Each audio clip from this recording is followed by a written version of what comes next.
The results of a shocking review in the papers today. It found that 9 in 10 girls experience sexist name-calling and are sent explicit pictures, and that sexual harassment is so rife in schools that pupils just don't think it's worth reporting anymore. Perhaps even more upsetting is this statistic.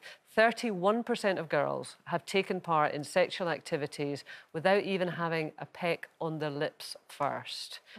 Which makes you think, are young people... And I think we should talk about girls and boys here, you know, because they're all affected by this. It's like, is there any romance in this, or has this just become purely about sex?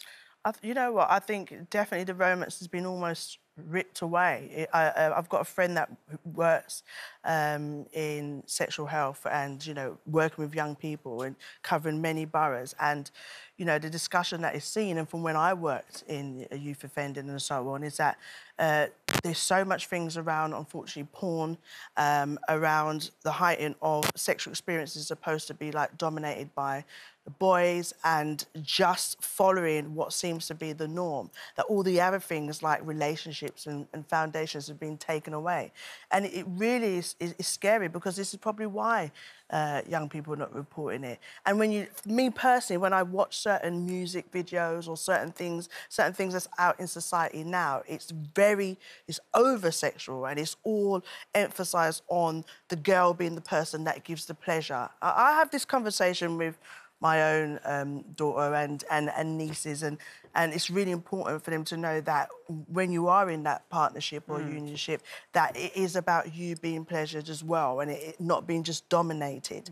And I think that's where the lines are really blurred, and it's worrying about the ages. We're getting younger and younger of young people being exploited. I mean, we're all different ages, so we're all going to have different experiences. I mean, I find it very sad in that, you know, kind of, I was in the 80s is when I was in my 20s, and when you're out there sort of forming these relationships. And I felt at that time, and Jane, we're the same kind of age, that as women that we were becoming more in control of our own destiny and more able to sort of set our own terms and set boundaries, and there was a greater sense of equality. And now when I look at the world that my girls are living in, you know, who are 14 and a half and 18, I feel we've gone backwards. I think the kind of... And I feel sorry for young boys too, because there's almost an expectation on them to behave in a dominant fashion. And I'm sure a lot of young guys, you see them at 11 years of age. Shiloh is 11, isn't he? They're sweet as pie. They don't want to be brought into this world either, but there's an expectation on boys and this expectation on girls to kind of put out, basically, isn't it? I mean, it's so stark. I mean, how do you feel with your boys, talking about them? You know, do you think there's a pressure on them? I mean, they're so young, and I try not to think about it, really, but it's definitely a conversation and conversations that we're going to have to continue to have, and it scares me at how young that's possibly going to end up needing to be. And I think, like you said, it is, you know, girls are feeling pressure, but I do think boys feel pressurised to be, like, laddie about everything. And, you know, if they're not ready to have sex, or if they're not looking at girls in that way yet, there's almost like this the way that guys sometimes talk to each other, it's like, you know, maybe they don't all want to talk that way, but it's like a knock-on effect, isn't it? And I suppose it's the same with girls, is if other girls are saying, oh, I've done this, and they're getting teased or whatever about not having done that, it's horrible. It's not really something I experienced when I was younger, and I just think it's sad. You didn't, no? No, I was... You know what? I did used to get called frigid when I was younger. I hate that word. It's kind of been weaponised. It's like the ultimate insult to young girls. It was. It was like, oh, look at her, you know, yeah, she's frigid, don't bother with her. But I was strong enough in my decisions to feel comfortable with that. I didn't care. I was actually quite proud that people called me that, because I was like, well, that's fine. I don't want to do any of those things. That's self-esteem. Yeah, whereas not everyone has that, and not every families are able to have those conversations either. So how do we fix it? I don't know. Well, I'm not one for state intervention, but on this particular case now, I think the genie is out of the bottle on this, and the only way that you're going to be able to deal with it, to get everybody... everybody needs to have this massive conversation.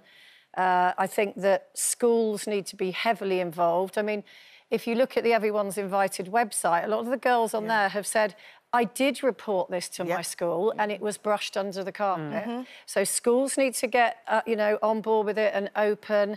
The government needs to support them in this. They need to be able to exclude children who are repeat offenders. It's very hard to exclude a child now.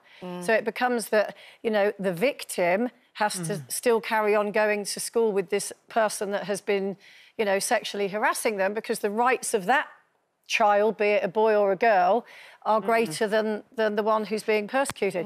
So, you know, so many measures have to be put in place here so that actually schools and parents, it's like a pincer movement, are able to have the power to do something about it and to make kids feel that they don't have to behave I'm that not way. so keen on exclusion, I have to say, but that's a whole different discussion. But where I would absolutely be with you, and I feel that we're losing this, grown-ups have got to be grown-ups.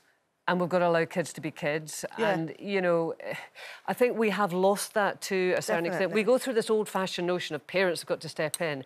But, I mean, parents now are so young. I mean, you know, and they have also grown up in a highly sexualised culture. I remember when I was young, if I was at home with my mum and adults would come in, friends would come in, I knew that once they're in and I've said hello, auntie and uncle, I was out of the front room. I wasn't allowed back in. And I agree with what you're saying. The boundaries between adult and children and teenagers and young people is really blurred. And you know why? Now. New technology. Yeah.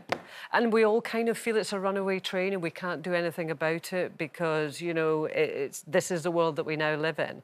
But we have to have a conversation about stopping that runaway train and redefining what is acceptable, because we're delivering our kids into a completely unmanageable We can no longer go, la, la, la, it's not happening. Yeah. We need to address it totally. But